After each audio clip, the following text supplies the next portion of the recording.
Kaj hodili čez Kolpo takrat, je bilo treba kakšne... Ne, valja v začetku da, samo potlje pa je bilo strogo.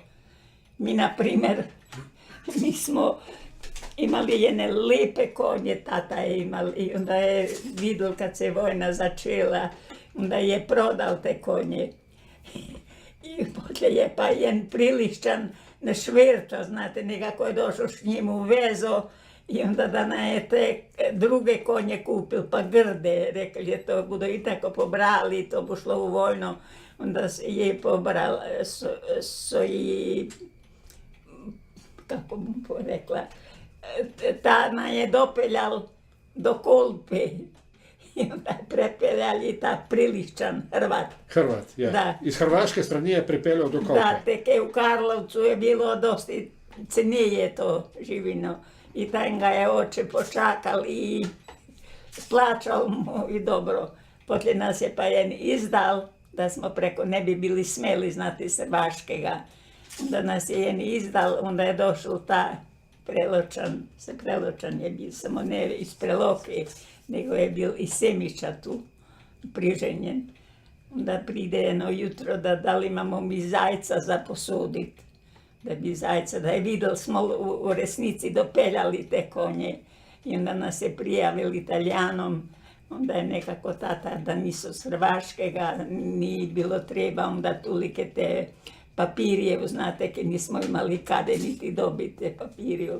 Rekli da nisu s Hrvaškega i toliko su bili dobro da su vjerovali da nisu s Hrvaškega, drugač bi bili kaznovani. Aha. Kje so pa te konje peljali čez Kolpo? U Škavurini. Tu Kje je, je to? to je pod Prelokom.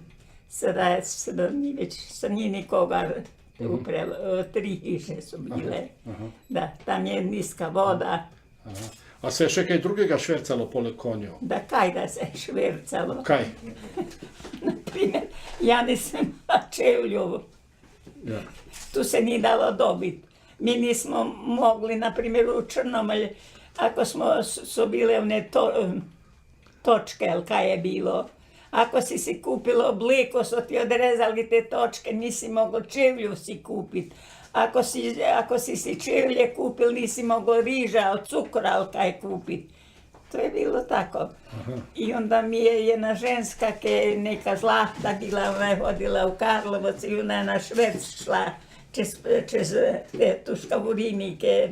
Onda je prišla iz Škavurina, onda je mama joj prosila da ako bi zame čevlje kakve dobila tam, da je rekla bum, samo bute mi morali jedno balico platna dati. To je, znate, kaj smo doma tkali domače platno. I mi smo za te čevlje dali jedno lepo balico, koliko je to bilo? 7 sežnjov. Sežanj je bilo 4 metra, koliko je to metrov domačega platna. 7x4, 28. A? 28 metrov. Da, Toliko. da. I to su mi još malo premali bili da sam toliko teško, ali to sam nosila, te druge ja nisam imala. Aha.